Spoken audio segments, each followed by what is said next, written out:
오늘 말씀은 시편 1편이 되겠습니다. 시편 1편 너무나 잘 알려진 소중한 말씀.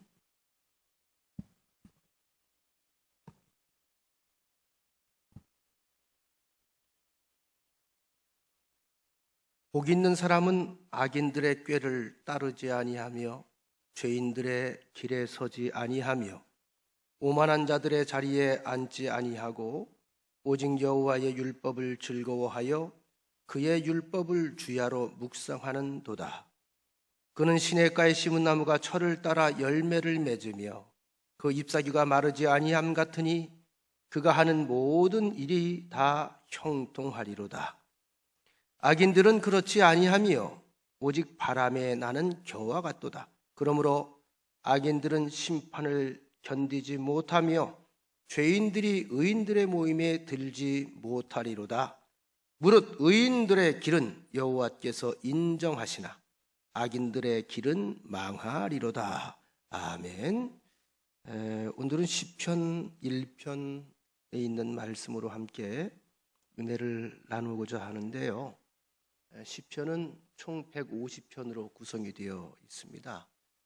지혜 문학서 가운데 하나인데 특별히 시편이 굉장히 좋은 것은 추상적인 언어를 또 상징적인 언어를 사용하는 그런 부분도 없지 않아 있습니다만 시편은 엄밀히 말하면 사실은 간증집입니다. 마이크 조금만 올리세요. 마이크. 간증집이에요. 개인이 또는 국가가 또는 공동체가 체험했던 하나님을 그곳에 남긴 글이 시편입니다. 그래서 이 시편 자체가 굉장히 힘이 있어요. 시편 한 편을 가지고도 사람이 살기도 하고 죽기도 하고 문제 해결함 받기도 하고 또 시험에 들기도 하고 그래서 굉장히 소중한 우리에게 선물이 바로 시편이라 볼 수가 있는데 그 가운데 시편 150편 가운데서도 특별히 오늘 우리가 읽은 시편 1편은 시편 150편 전체를 요약한 말씀이라 이렇게 말씀드릴 수가 있습니다. 결국은 인생을 성경은 두 가지 길로 말씀하죠. 사는 길과 죽는 길, 생명과 죽음, 그죠? 구원과 패망.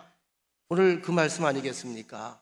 의인의 길, 악인의 길, 사는 길, 죽는 길, 형통한 길, 패망하는 길. 결론부터 말씀을 드리면 형통함의 축복을 누리는 사람은 계속 우리에게 공급되는 하나님의 말씀을 쫓아서 그 인생길을 가는 사람이고 참패하고 패망하는 사람은 어쩐 갇혀있는 한정된 장소, 즉 마귀에 유혹하는 공간에 갇혀서 우물쭈물 살다가 망해버린 인생이다. 이렇게 성경이 구별해 놓고 있습니다. 그러면 먼저 형통함의 복이 뭐냐? 형통. 따라합시다. 형통. 여러분 어떻게 형통한 게 좋겠어요? 아니면 막히는 게 좋겠어요? 형통한 게 좋죠? 이 형통이라고 하는 것이 사전적인 의미는 모든 일이 사람의 뜻대로 잘 풀림, 모두 내 뜻대로 잘 통하고 이루어진다, 이렇게 되어 있습니다. 그러니까 대부분의 사람들은 이 형통을 그저 순조롭게 진행이 되고 내가 바랬던 대로 모든 일들이 풀려나가는 것을 형통이라 이렇게 이해를 하는데 여러분 이와 같은 이해는 사실 세속적이고 좀 기복적인 이해고요. 그보다 더 깊이 있는 우리가 이해들을 가지고 있어야 됩니다. 그럼 성경이 말하는 형통이 뭐냐? 오늘 본문에서 말하는 형통이 뭐냐? 한마디로 말하면 하나님과의 동거입니다. 하나님이 동행하심. 하나님과의 소통에 문제 없는 인생. 하나님과 늘 교제하고 소통해서 하나님의 뜻과 내 뜻이 만나서 하나님의 보호하심을 받는 인생, 이게 형통이라는 거예요. 여러분 우리가 일반적으로 사람들이 이해하는 형통은요, 내 뜻대로 내 바라는 대로 모든 일이 잘 풀린다. 저 이 말도 굉장히 위험해요. 엄밀하게 말하면 죄송합니다만 살다 보면 어떤 사람을 때려주고 싶을 때가 있을까요? 없을까요? 우리 교인들은 없겠지만 살다 보면 어떤 사람 확 그냥 죽여버리고 싶을 때가 있을까요? 없을까요? 그냥 우리 교인들은 없겠지만. 그러면 이 사람에게 있어서 형통은 뭐죠? 죽여버리는 거야. 이 사람에게 형통은 뭐죠? 박는 거예요. 이빨을 확 분질러뜨리는 거예요. 이러면 여러분이나 저나 이빨 성한 사람이 있겠어 없겠어? 이건 굉장히 위험한 상투적인 그러한 세속적인 복이고요. 성경이 말하는 형통은 그런 의미가 아닙니다. 하나님이 항상 동행한다고 하는 의미예요. 그래서 하나님의 돌보심을 받는다고 하는 그런 의미입니다. 여러분 창세기 39장에 보면 야곱의 사랑을 가장 많이 받았던 11번째 아들 요셉이 그를 시기했던 형들에 의해서 갑자기 노예의 신분으로 전락을 해서 애굽으로 팔려가지 않습니까? 애굽으로 팔려가서 보디발이라고 하는 친위 대장의 집에 노예로 들어갑니다. 근데 성경이 이 요셉을 추적하면서 아주 재밌는 표현을 하고 있습니다. 이 상황 속에서 형통이라고 하는 단어가 나오는데 창세기 39장 2절에 보면 그가 애굽 보디발 장군의 집에 들어갔다. 이어지는 말씀이 여호와께서 요셉과 함께 하심으로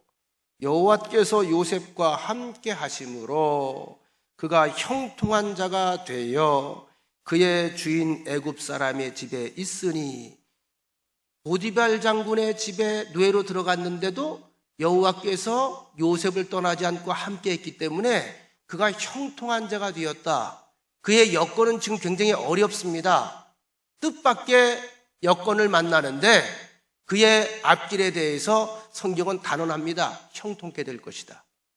왜? 여호와께서 그와 함께 있다. 다시 말하면 이 모든 문제는 누가 해결하신다? 하나님이 직접 친히 해결하시겠다. 이어지는 3절, 그의 주인이 여호와께서 그와 함께 하심을 보며 보세요. 주인의 눈에도 보여요. 그가 믿는 하나님이 아닌데도 무언가 신이 함께 하는 게 보이는 거예요. 그의 주인이 여호와께서 그와 함께 하심을 보며 또 여호와께서 그의 범사에 형통하게 하심을 보았더라. 희한한 일이에요. 하나님과 동행하면 나만 아는 게 아니라 주변 사람들이 그를 인정할 수밖에 없어요. 일이 그렇게 풀리거든요. 범상치 않거든요. 그 이해 잘 아시는 것처럼 보디발 장군의 아내가 자기 말 듣지 않으니까 그를 음모해서, 그죠? 감옥에 집어넣잖아요. 파렴치범으로 해서 감옥에 집어넣잖아요. 형편없는 누명을 쓴 거예요. 자, 그런데 감옥에 갇힌 요셉에 대해서 또 뭐라고 말할까요? 창세기 39장 21절로부터 23절, 아주 이 말씀이 귀합니다. 21절, 여호와께서 요셉과 함께 하시고, 안 떠나가요, 하나님이. 그에게 인자를 더하사 간수장에게 은혜를 받게 하시니 그를 보는 사람들이 은혜를 입어요. 은혜를 입는다는 게 마음이 부드러워진다는 얘기죠. 무엇보다 영적 세계에 눈이 열린다는 거지요. 깨닫게 된다는 거죠. 22절, 간수장이 옥중의 죄수를 다 요셉 손에 맡김으로 그 재반 사물을 요셉이 처리하고, 23절, 간수장은 그의 손에 맡긴 것을 무엇이든지 살펴보지 아니하였으니, 돌아보지 아니하였으니, 감시하지 않았으니 이는 여호와께서 그를 범사에 형통하게 하셨더라. 여기에서 형통과 직결되는 가장 중요한 단어는 뭘까요? 여호와께서 요셉과 함께 하심으로. 따라합시다. 함께 하심으로. 그래서 형통은 바로 뭐다? 하나님의 동행을 의미합니다. 하나님과의 소통이 원활할 때 형통이라고 하는 겁니다. 하나님과의 관계가 견고한 거예요. 떼어놓을래야 떼어놓을 수 없는 그런 영적 삶을 살아가는 거예요. 하나님과의 동행이 여러분 평생에 계속되기를 간절히 주의 이름으로 축원합니다. 예수님께서 이 땅에 오신 목적은 하나님과 죄인된 인간 사이에 그 견고한 막힌 담을 허물고 소통의 길을 열어주시기 위함이었습니다. 그래서 말씀으로 이 땅에 오셨다, 이렇게 성경은 소개를 합니다. 그래서 예수님의 길을 따르는 것이 곧 빛의 길이고 동시에 생명의 길이다. 요한복음 1장 1절로 4절 말씀에 보면 태초에 말씀이 계시니라. 이 말씀이 하나님과 함께 계셨으니 이 말씀은 곧 하나님이시니라. 그가 태초에 하나님과 함께 계셨고 만물이 그로 말미암아 지은 바 되었으니 지은 것이 하나도 그가 없이 된 것이 없다. 그 안에 생명이 있었으니 이 생명은 사람들의 빛이라. 자, 여러분들 오늘 이 시간에 본문의 말씀을 통해서 형통함의 비결을 깨닫고 형통의 복을 누리고 아름다운 간증이 남은 여생에 마구마구 풍성하게 여러분 놓여지게 되기를 간절히 축원합니다. 오늘 본문엔 우리에게 두 가지 길이 앞에 있다. 두 가지 길이 앞에 놓여 있다고 먼저 말씀을 하고 있는데, 하나는 의인의 길이고 또 한 가지는 악인의 길입니다. 두 가지 길이 우리 앞에 오늘 있어요. 의인의 길을 우리가 걸어갈 수도 있고 악인의 길을 걸어갈 수도 있습니다. 어느 쪽을 선택하느냐에 따라서 우리의 끝길이 달라지는 거예요. 목적지가 달라집니다. 우리의 인생이 달라지는 것입니다. 오늘 말씀의 결론이라고 할 수 있는 6절에 보면 무릇 의인들의 길은 여호와께서 인정하시나 악인들의 길은 어떻게 된다고요?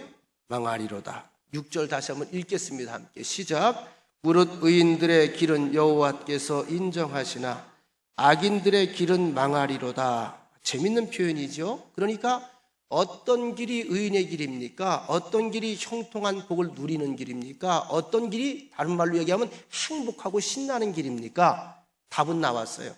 하나님이 인정하시는 길입니다. 하나님이 인정하는 것. 그럼 형통함의 복을 누리는 사람은 어떤 사람이냐? 1절 이렇게 시작되죠. 악인들의 꾀를 따르지 않는 사람. 여러분, 사람들을 보면서 가끔 혼란스러울 때가 있지요. 내가 볼 때는 틀림없이 악한 사람인데 정작 본인은 악하다고 생각을 안 해요. 여러분, 망하는 길로 가는 사람들이 본인이 망하는 길로 간다고 생각을 해요? 아니면 지혜롭다고 생각을 해요? 본인은 지혜롭다고 생각을 하는 거예요. 그러면서 오히려 니들이 세상을 모른다는 거예요. 오만합니다. 누구의 말을 귀를 기울이질 않아요. 그래서 먼저 우리가 의인과 악인을 구별할 줄 알아야 돼요. 뭐가 의인이냐? 뭐가 악인이냐? 의인의 길로 가면 의인이고 악인의 길로 가면 악인이지요. 그러면 의인과 악인, 의인의 길과 악인의 길, 그건 기준이 있을 것 아니에요. 스탠다드, 그렇죠? 기준이 있을 것 아니에요. 성경에서 말하는 의인과 악인의 구별법은요, 하나님의 말씀에 대한 태도에서 드러납니다. 그래서 졸지 말라는 거예요, 자꾸만. 졸면 죽어요. 졸면 망하는 길로 간단 말이에요. 하나님의 말씀에 대한 태도, 어떻게 그 말씀을 경청하느냐, 내 인생 속에 그것을 심느냐, 밤낮 그것을 내 입으로 읊조리느냐, 이거거든요. 말씀이 떠나지 않게 하라는 거예요. 구약 전체 이야기가 그 얘기잖아요. 그 의인은 어떤 사람이냐? 2절에 보십시다. 오직 여호와의 율법을 즐거워하여 그의 율법을 주야로 묵상하는 자로다. 먼저 율법, 구약의 모세 오경만을 말하는 게 아니고 십계명만을 말하는 게 아니고요, 하나님의 모든 계명을 통틀어서 말씀함입니다. 그러니까 이 하나님의 모든 말씀을 즐거워하는 사람, 하나님의 말씀 듣는 걸 즐거워해요. 하나님의 말씀 자체를 즐거워해요. 그러면 어떤 사람이 하나님의 말씀을 듣는 것을 즐거워할까? 하나님을 좋아하는 사람, 싫어하는 사람. 답이 딱딱 나오잖아요. 하나님의 말씀을 사랑하고 좋아하는 사람, 즐거워하는 사람, 그 목소리를 듣기를 좋아하는 사람, 목소리를 그리워하는 사람, 어떤 사람이죠? 그분을 좋아하는 사람이에요. 누가 여호와의 율법을 즐거워하죠? 누가 여호와의 계명을 즐거워하죠? 하나님을 사랑하는 사람. 우리가 복음성가 가운데 그런 복음성가 가사가 있죠? 나의 작은 신음소리에도 응답하시는. 왜 내 신음소리에 응답할까요? 아무도 알아주지 않는 골방에서 혼자 신음하고 있는데, 부부 사이에도 모르는데, 아버지 엄마도 모르는데 하나님이 그 신음소리에 응답을 왜 하실까요? 하나님이 나를 그토록 사랑하시기 때문에. 반면에 악인은 어떤 사람일까? 1절에 보면 의인은 하나님의 말씀으로 살아가는 반면에 악인들은 뭐로 살아간다 그랬죠? 꾀로 살아간다. 꾀. 히브리어로 아짜드라는 말인데요. 술수, 잔머리, 모략. 잔머리 많이 굴리죠. 잔머리. 어른들이 볼 때 손주들이 잔머리 굴리면 이뻐요. 때려주고 싶어요.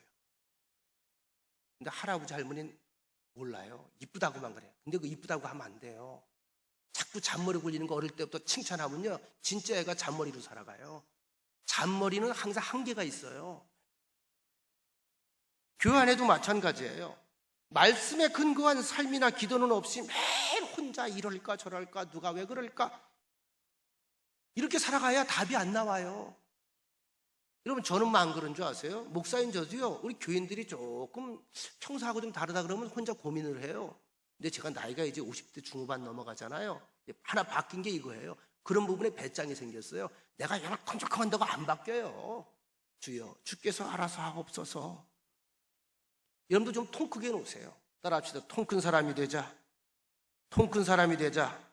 통 좀 키워요. 통 좀 키워. 사소한 것 가지고 자꾸 시간 뺏기고, 사소한 것 가지고 자꾸 걱정하고, 사소한 것 가지고 자꾸만 내 에너지 소모하지 마세요. 그게 다 스트레스가 되고 내 속에 독소를 뿜어내는 거예요. 웬만하면 툭툭 털고 가세요. 그냥 툭툭 털고. 그거 못 털어내면 나중에 엉뚱한 곳에 혼자 갇히게 된단 말이에요. 여러분, 이스라엘 역사를 우리가 쭉 보면 거기에 선한 왕들과 악한 왕들이 나오는데, 선하다고 하는 왕들의 공통점이 있습니다. 한결같이 하나님의 말씀을 곁에 두고 살아간 사람들이잖아요. 선한 선지자의 말에 귀를 기울이잖아요. 그 선지자가 때로는 악담을 퍼부어요. 좋지 않은 말을 한단 말이에요. 내 귀에 달콤한 그런 말만 하는 게 아니란 말이에요. 그런데 왕의 생각이 좀 달라도 하나님의 말씀을 들려주는 선지자들을 귀하게 여기고, 그 말씀을 소중하게 여기고, 그 말씀을 중심으로 결국 나중에 선택을 합니다. 그러면 그 결과로 하나님의 섭리, 하나님의 계획이 온 백성들과 함께 보는 축복이 그들 앞에 드러나는 거예요. 다시 말하면 스스로 선한 왕이 되었다. 말씀이 그 왕을 만들었다. 말씀이 만든 겁니다. 말씀이 그를 위대하게 만드는 거예요. 꼭 기억하세요. 말씀이 나를 만들어가는 거예요. 내 인생이 대단해서 스스로 위대해진 게 아니고요, 말씀이 나를 만들어가요. 성경은 그 사람의 치적이나 업적을 보고 의인과 악인, 그리고 성공과 실패를 평가하는 것이 아니라 언제나 하나님의 말씀이 그 기준이 된다는 사실을 명심하시기 바랍니다. 하나님의 말씀을 떠나면 누구라도 악한 사람이에요. 즉 선과 악의 기준이 뭐다? 스탠다드가 말씀이에요. 말씀 안에 있으면 의로운 길이에요. 말씀을 떠나면 악한 길이에요. 악인이 자기 꾀를 왜 쫓을까? 자기 자꾸 잔머리를 왜 굴릴까? 삶의 분명한 기준이 뭔지를 모르기 때문에 그러는 거거든요. 여러분, 대표적인 예로 이스라엘 역사를 우리가 보다 보면 영적 암흑기라고 하는 시대가 있었죠. 사사기 시대. 모세가 죽고 여호수아를 통해서 그들이 약속의 땅 가나안 땅에 들어간 이후에 2대 3대가 지나가면서, 그죠? 하나님의 말씀이 희미해지잖아요. 예배도 희미해지잖아요. 먹고 살만하니까 그들이 나태해지잖아요. 말씀과 신앙이 계승이 안 되잖아요. 그러면서 벌어지는 일들이 뭐죠? 다 지멋대로 살아가는 거예요. 사사기 21장 25절, 이게 사사기의 주제어예요. 그때 이스라엘에 왕이 없으므로, 왕이 없다는 이야기는 다른 말로 스탠다드, 기준이 없는 거예요. 옳고 그름을 판단해줄, 분별해줄 어른이 없었다는 얘기입니다. 이건 말씀을 의미하는 거예요. 그때 이스라엘에 지도자가 없으므로, 왕이 없으므로, 기준이 없으므로 사람들이 각기 자기 소견에 옳은 대로 행하였더라. 우리말로 쉽게 풀이하면 지멋대로 살았더라, 이런 말이에요. 지멋대로. 하나님의 말씀이 없으니까 다 자기 멋대로 행하더라. 하나님 말씀을 떠나니까 모든 기준이 무너지더라. 기준이 뭐죠? 질서입니다. 질서. 교회에도 질서가 있어야 되죠? 그 질서가 뭐죠? 그 기준이에요. 하나님 말씀을 중심으로 우리가 질서가 있어야 돼요. 질서가 무너지고 기준이 무너지면 따라오는 게 뭘까요? 혼돈입니다. 혼란스러워져요. 모든 게 위아래도 없고요, 길도 모르고요. 마찬가지 원리로 오늘날 우리 믿는 성도들에게도 늘 성령이 우리한테 임재해 있을 때에 하나님의 말씀을 깨닫게 하신단 말이에요. 그 다음에 눈을 밝게 하신단 말이에요. 그래서 살 길을 안내하신단 말이에요. 그런데 이 성령이 내게서 떠나면, 우리 교인들만 아는 용어 있잖아. 성령이 떠나면 뭐가 오신다? 그분도 오셔. 그분이 뭐야? 따라해봅시다. 멍령. 따라해보라니까. 멍령. 네, 말 똑바로 해야 돼. 멍멍 아니고 비슷해. 멍멍. 멍령 비슷해. 멍청하게 만드는 영이에요. 사람 분별 못하게 만드는 영, 혼돈의 영이 나를 사로잡아 버려요. 자, 이 영이 사로잡히면 사람이 자꾸 마음이 우울해져요, 슬퍼져요, 비관적이고 일시적인 감정의 모든 삶을 다 포기해버리고 싶고, 이러니까 바람에 나는 겨와 같은 거예요. 안정감이 없어요. 꼭 기억하십시오.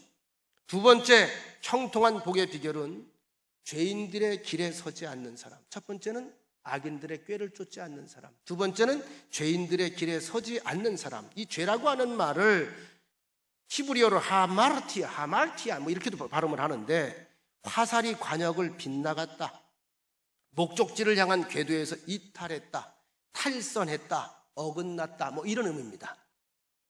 하나님이 없는 인생은 기준이 없을 뿐만이 아니라 인생이 무엇을 향해 달려가야 하는지 목표가 불확실해요. 그러니까 관역을 향해서 가지 못하고 자꾸 곁길로 새게 되는 거예요. 예수 믿고 구원받았다고 하는 의미가 뭔지 아세요?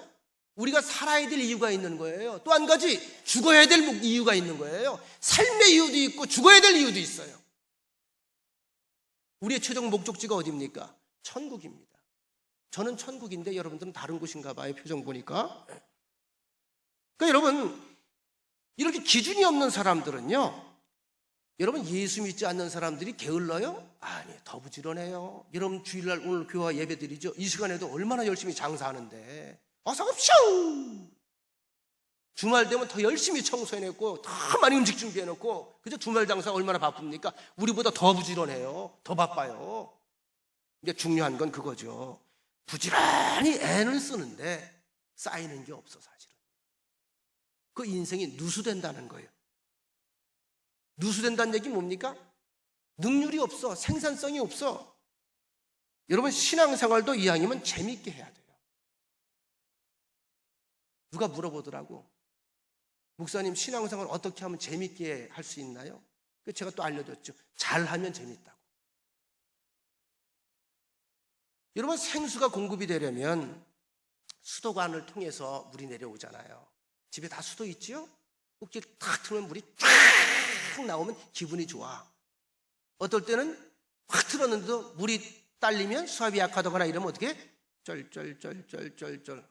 보기만 해도 기분 좋아? 약간 짜증스러워. 짜증나. 그런데 여러분, 그 수도관이요, 이음새가 잘 연결이 돼야지. 중간에 구멍이 펑펑펑펑 나 있으면 수도꼭지를 열면 물이 나올까 안 나올까? 안 나와요. 우리 인생사가 똑같아요. 하나님 앞에서 우리가 누수되는 인생 살아가는 게 제일 미련한 사람들이에요. 내게 주시고자 하는 아름다운 축복과 샘물이 있는데 내가 엉뚱한데 힘을 쓰고 애를 쓰다가 다 누수가 되는 거예요. 마지막에 딱 들어오니까 물은 한 방울도 안 나와.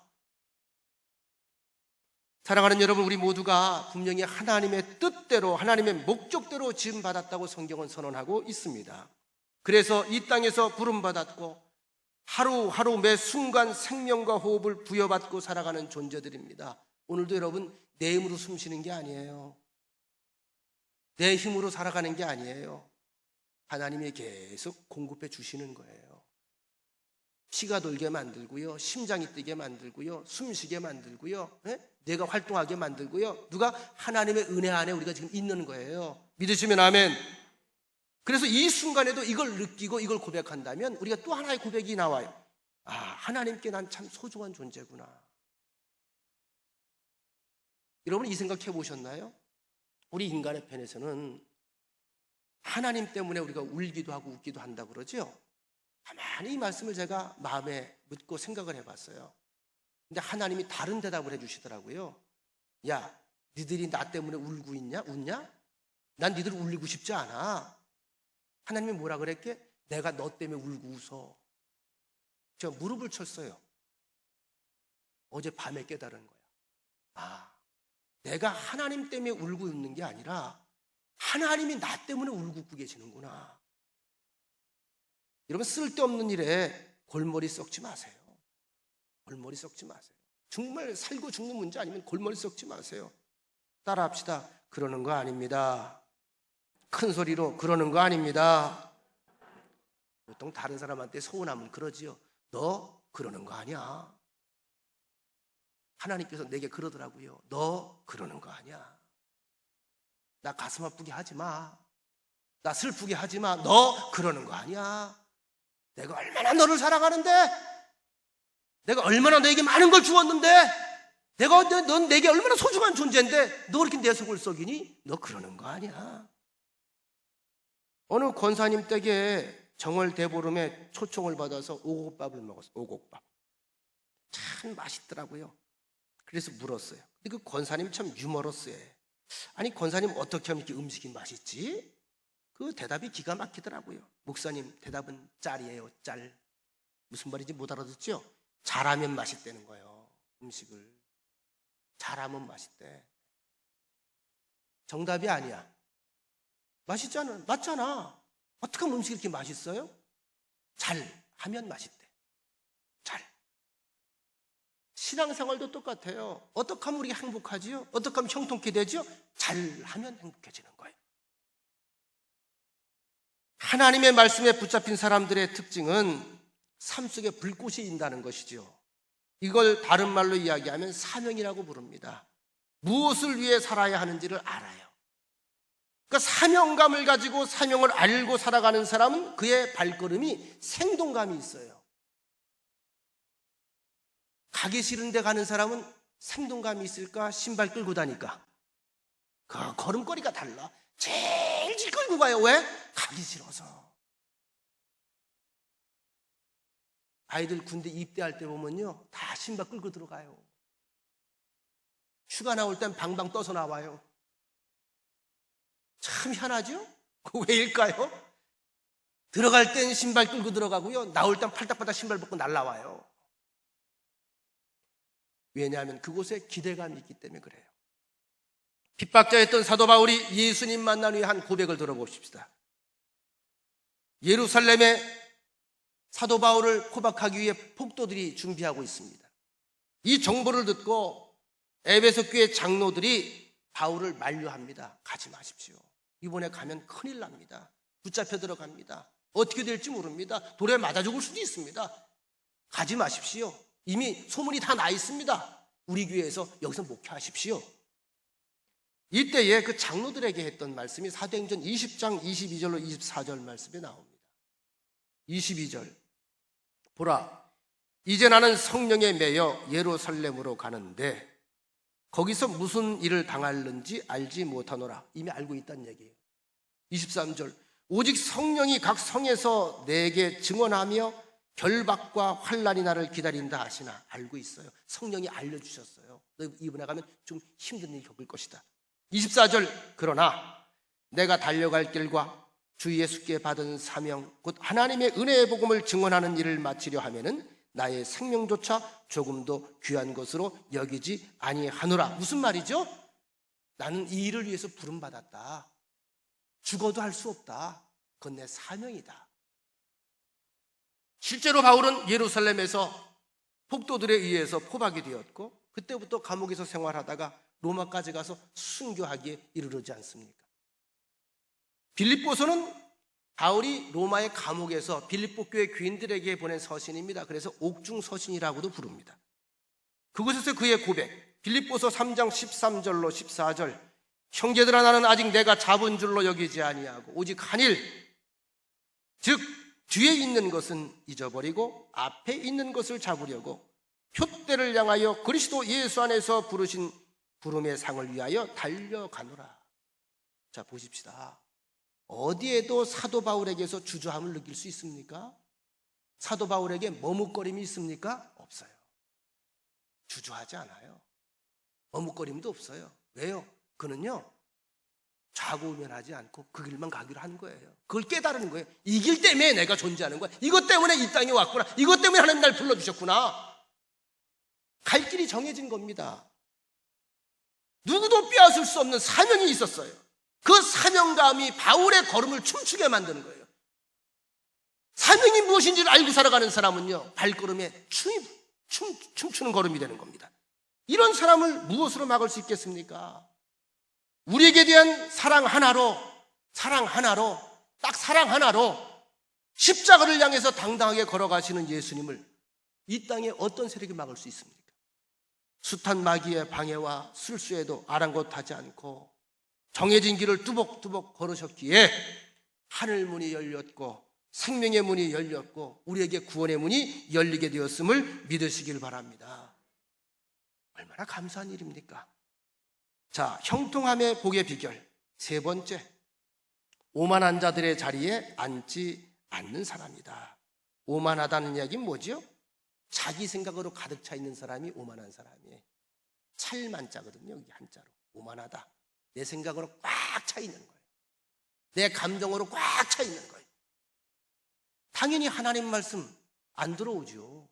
내가 강한데 누구의 말이나 충고를 무시해버립니다. 이게 세상에서 제일 위태위태한 사람. 악한 자의 길, 바람에 날리는 인생들의 공통점이 있어요. 1절에 보니까 악인들의 꾀를 쫓는다. 죄인들의 길에 선다. 오만한 자들의 자리. 여러분들이 찾아보세요. 악인들의 꾀, 죄인들의 길, 오만한 자들의 자리. 무슨 말이죠? 복수로 표기되어 있어요. 복수. 악인이 아니고 악인들, 죄인이 아니고 죄인들, 오만한 자들. 무슨 얘기예요? 이 길이 평탄해요. 이 길이 넓어요. 대다수의 사람들이 이 길을 많이 간다는 얘기예요. 그리고 그 행위가 모두 동사로 어필이 되고 있습니다. 동사는 움직이는 거죠. 1절 다시 한번 확인해 보십시다. 1절 다 같이 읽겠습니다. 큰 소리로 시작. 복 있는 사람은 악인들의 꾀를 따르지 아니하며 죄인들의 길에 서지 아니하며 오만한 자들 자리에 앉지 아니하고. 여기에서 악인들의 꾀를 따른다, work, 걸어간다, 쫓아간다, work. 그 다음에 죄인들의 길에 선다, stand. 그 다음에 오만한 자들의 자리에 앉는다, sit. 앉으라 할 때 sit down 그러죠? work, stand, sit. 다 뭐예요? 동사, 움직이는 거예요. 이 악인의 길 그런 거예요. 처음에는 본인이 주도를 하는 게 아니에요. 누군가에 의해서 쫓아가, 멀리서 이렇게 따라가는 거예요. 꽃이니까 이렇게 따라가. 정신없이 따라가다 보니까 어느 순간 둘이 같이 서 있어. 만났어. 거기서 이젠 본격적으로 논의를 해. 삶의 방식을, 꾀를 가지고 논의를 해. 이렇게 살면 여차하고 이렇게 하면 이렇게 된다. 아, 그렇구나. 마지막에 어떻게 돼? 오만한 자리에 파리 틀고 앉아버려. 거기가 그는 끝나는 자리야. 헤어나오지 못하는 길에 빠지게 된다. 반면에 복 있는 사람은 단수입니다. 단수. 복 있는 사람은 단수죠. 이 얘기는 이 길을 가는 사람이 다수가 아니라 소수라고 하는 의미입니다. 사람들이 알아주고 추구하는 길이 아니거든요. 사람들이 선호하는 길이 아니거든요. 그러니까 이 사람들은 이 길을 걸어가기가 좀 외로워요. 고독해요. 또는 힘도 들어요. 누가 알아주지 않으니까, 칭찬해주지 않으니까. 그렇죠? 이 길이 녹록하지가 않아요. 여러분, 예수 믿는 사람이 정말 의롭게 살아간다고 하는 것이 결코 만만치 않습니다. 왠지 아세요? 나 혼자 살지 않아요. 내 주변에 악인들이 에워싸 있어요. 그런데 이 길을 성경은 견고한 길이고 생명의 길, 물이 마르지 않는 땅이라고 그렇게 소개를 해줍니다. 하나님이 없는 가인이 결국 자신의 동생 아벨을 죽이는 최초의 살인자가 됐죠. 하나님의 말씀이 던져졌음에도 불구하고 무시해버렸죠. 그리고 동생을 죽여요. 하나님 없는 사람들, 하나님을 떠난 사람들이 창세기 6장에서 간 곳은 어디입니까? 물로 심판을 받아서 심판의 자리에서 다 죽게 되고 맙니다. 창세기 11장에 보면 하나님 없는 사람들이 자신의 문명을 과시하기 위해서 혼돈의 상징인 바벨탑을 쌓아 올리다가 하나님이 치시니까 사방에 흩어진 자가 되고 말았습니다. 하나님을 떠난 이스라엘 최초의 왕 사울은 그 말년이 비참하게 끝났습니다. 하나님을 떠난 가룟 유다 역시 그 끝이 비참하게 끝이 납니다. 그러나 하나님을 만나고 하나님 안에 거하고 하나님을 즐거워하고 하나님 은혜 안에 그 말씀 안에 거하는 사람들은 본인뿐만이 아니라 그 가정이 살고 형제가 살고 가문이 살고 국가가 부흥하는 역사의 주역들이 되었습니다. 여러분과 저는요, 각자 이야기를 써가는 거예요. 지금 우리가 노년에 주님 만나기 전에 어떤 이야기를 쓸 것인가, 이런 생각해 보셨습니까? 저는 아름다운 이야기를 남기고 싶어요. 하나님의 동행의 흔적들, 당당하게 그렇게 말하고 싶은 게 제 소원입니다. 다윗이 말한 것처럼 너는 네 아비 하나님을 알라. 이걸 당당하게 이 말만 할 수 있으면 지금 죽어도 여한이 없는 거예요. 우리의 이야기가 우리 앞에 펼쳐질 것입니다. 자, 이제 적극적으로 의인들이 살아가는 모습을 한번 확인해보고 말씀 마칠게요. 2절 말씀, 다시 한번 2절 다 같이 읽겠습니다. 시작. 오직 여호와의 율법을 즐거워하여 그의 율법을 주야로 묵상하는도다. 먼저 여호와의 율법을 즐거워해. 오직 여호와의 율법을 즐거워합니다. 여호와의 율법, 하나님의 말씀은, 우리가 누차 말씀을 드렸습니다만 하나님께서 누굴 위해 주신 것이죠? 나를 위해 주신 것입니다. 그럼 기차가 아무리 속도 있게 뭐 200km, 300km 달릴 수 있다 할지라도 기차에게 없어서는 안 될 게 있어요. 뭐죠? 레일입니다. 레일. 레일이 뭔지 아죠? 철도. 철도 위에 올라타야 300km를 나가는 거예요. 철도 없으면 안 돼요. 철도 밖으로 넘어가면 어떻게 돼요? 탈선이 되는 거예요. 꼭 기억하세요. 하나님의 말씀은 우리에게 뭐다? 레일입니다.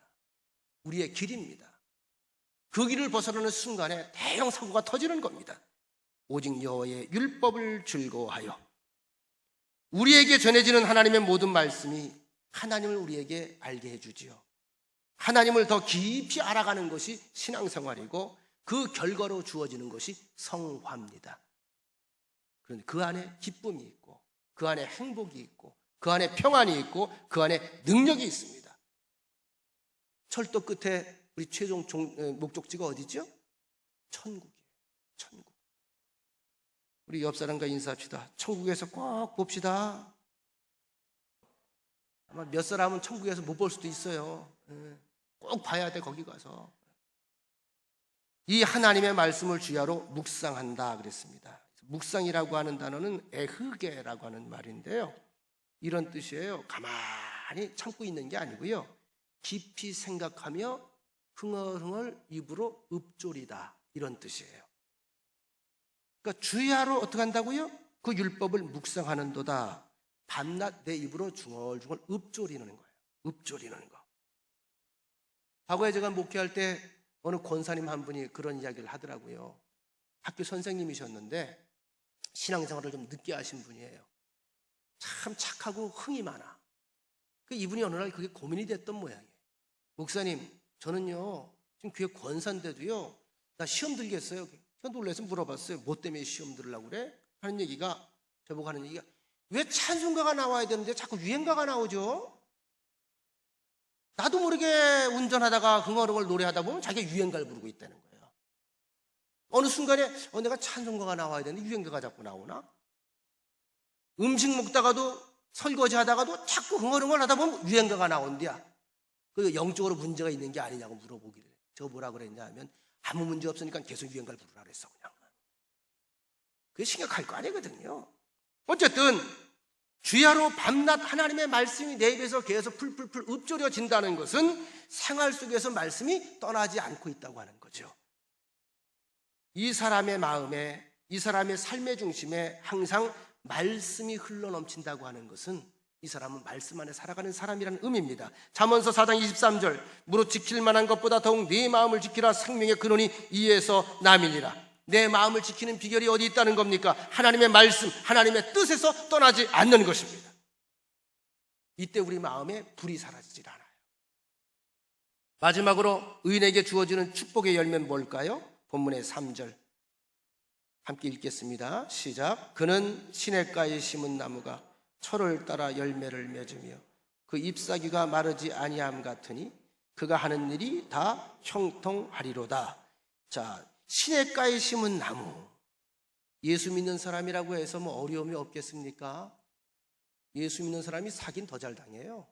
남들 믿고 착한 일 하다가 보증도 더 많이 서요. 그죠? 측은히 여기다가 시험과 환난 피할 수 없어요. 그런데 중요한 것은 삶 속에서 겪는 환난과 역경과 가뭄을 당해도 열매를 맺는 데는 지장이 없다는 거죠. 왜냐하면 시냇가에 심겨진 나무가 되기 때문에. 참 이 성경이 어제 제가 이 말씀을 준비를 하면서 주석을 다시 한번 쭉 훑어봤어요. 재미있더라고요. 재미있는 게 어떤 표현이 나오냐 하면 여기에서 시냇물은요, 그 히브리어 원어상 그래요. 뜻이 누군가 인위적으로 만들어 놓은 시냇물이에요. 또 한 가지, 이 나무는요 원래 여기에 심겨져 있던 게 아니고요, 주인이 옮겨다 갖다 놓은 옮겨다 심은 나무예요. 야, 해석이 되잖아요. 우린 척박한 땅에서 사는 사람들이에요. 그런데 하나님이 나를 택정하셨잖아요. 말씀이라고 하는 생수를 내 밑에 들이대시잖아요. 그 안에 머물게 하시잖아요. 이런 의미더라고요, 이게. 그래서 여러분들 운명 자체가 이젠 뭐예요? 나는 척박한 땅에서 메말라가야 되는 운명인데 하나님이 나를 위해서 공급원 샘물을 만들어 놓으시고 나를 번쩍 들어서 거기 옆에다 심어 놓으셨다는 거예요. 이 귀한 약속이 이 안에 있습니다. 그래서 시냇가에 심은 나무가 철을 따라 제때에 계절에 따라서 열매를 맺을 때 열매를 맺으며, 여러분 포도송이가 열릴 때 포도송이가 열리면 재밌어 재미없어? 그게 농사 짓는 재미잖아요. 우리 정장누님은 젖소 키우면서 새끼를 이쁜 새끼를 쏙쏙 날 때 쏙쏙 나면 얼마나 이뻐? 그 소 키우는 재미잖아요. 그죠? 이게 하나의 맛이거든요. 맛. 다시 말하면 맛있는 인생을 살아간다는 얘기야. 그리고 중요한 것이 그 잎사귀가 마르지 아니함 같으니 그가 하는 모든 일이 다 형통하리로다. 무슨 말이죠? 생동감이 떠나지 않는다는 거예요. 사람이 생기가 있어야 돼요. 생기가. 복이 오다가도요, 얼굴이 죽을 싹을 하고 있으면요, 복이 놀라서 도망가요. 예수 믿는 사람은 얼굴에 생동감이 넘쳐야 돼요. 오늘 여러분들 예배 드리고 나가시면서도 얼굴 잘 거울 보면서 나가세요. 지금 내가 예배 드리면서 가끔 주는 분들 깨우잖아. 성령이 왔다가 놀라서 간다니까. 그러면 안 돼. 눈빛이 반짝반짝 빛나야죠. 그죠? 에? 머리가 쭉쭉쭉 서야죠. 뭔가 발걸음이 날아갈 것 같아야죠. 이런 삶을 살아간다는 거예요. 정기적으로 열매를 맺고 생명력을 유지하고 생동감이 있고 그가 하는 모든 일이 형통케 된다. 강이 있어도 요단강이 갈라졌어요. 홍해바다도 갈라졌어요. 그죠? 여리고성도 무너졌어요. 사막이라도 그들이 40년 동안 하나님께서 행보하셔서 가나안 땅까지 안내하셨어요. 이런 일들이 우리 인생 역사에 펼쳐진다는 겁니다. 이런 일이 과연 가능할까? 가능하죠. 그 모든 것을 다스리시고 지으신 하나님이 우리의 아버지 되시니까 그 일을 하는 분은 내가 아니라 하나님이에요. 말씀 마칩니다. 아기는 겉으로 볼 때는 기세등등해 보여요. 잘 나가는 것 같아요. 근데 여러분, 악인들의 특징이 뭔지 아세요? 허세 뿜뿜이에요. 허세 뿜뿜. 허세가 뭔지 알죠? 허세 뿜뿜. 여러분, 보통 여인네들도 화장하러 하고 다니는 분들 보면, 우리 교인들은 그런 분들이 없은 거 보니까 실속이 있어요. 도심지 같은 데 가면 아주 지나치게 요란 법석을 떨고 나오는 사람들이 있어요. 난 눈썹이 그렇게 긴 여자들 처음 봤어. 이따 말해. 나중에 알고 보니까 짝퉁이더만. 귀걸이는 또 얼마나 요란한지 몰라요. 죄송합니다. 얼굴엔 떡칠을 했어. 이런 사람들이 실속이 있을까요? 허세일까요? 예, 속에 허함이 있으니까 자꾸 겉으로 새를 과시하는 게 허세야. 이건 내가 해석한 말이야. 속이 허하니까 겉으로 새를 자꾸 확장시키는 거예요. 허세. 그 속은 썩는 거지. 예수 믿는 사람 그럴 거 없어요. 정직하고 당당하면 돼. 왜? 실속이 있으니까. 자, 여러분 한번 확인해 볼까요? 악인의 인생 4절 5절. 악인들은 그렇지 아니하며 오직 바람이 나는 겨와 같도다. 바람이 후 하고 불면 휙휙 날아가지 뭐. 그러므로 악인들은 심판을 견디지 못하며 죄인들이 의인들의 모임에 들지 못하리로다. 사랑하는 여러분, 죽는 자리에 있으면 죽는 거예요. 심판의 자리에 있으면 심판을 면할 수가 없는 거예요. 줏대 없이 세상 꾀를 쫓아서 살랑거리는 인생은 어느 날 어느 전선줄에 어떻게 걸려서 어떻게 처박힐지 모르는 거예요. 한순간에 추락합니다. 하나님께 인정받는 사람이 복이 있는 사람이다. 본문의 6절 다시 한번 우리가 읽고 말씀 마칩니다. 6절 시작. 무릇 의인들의 길은 여호와께서 인정하시나 악인들의 길은 망하리로다. 하나님께서 인정하신다고 하는 것은 하나님의 은혜 안에 돌보심을 받게 된다고 하는 의미죠. 반면에 악인들의 길이 망하는 것은 하나님께서 그걸 돌보지 않고 내버려 두니까 망하는 거예요. 하나님의 돌보심을 받느냐, 하나님의 외면을 받냐. 하나님 안에 있으면 사는 거고 하나님 떠나면 망하는 거예요.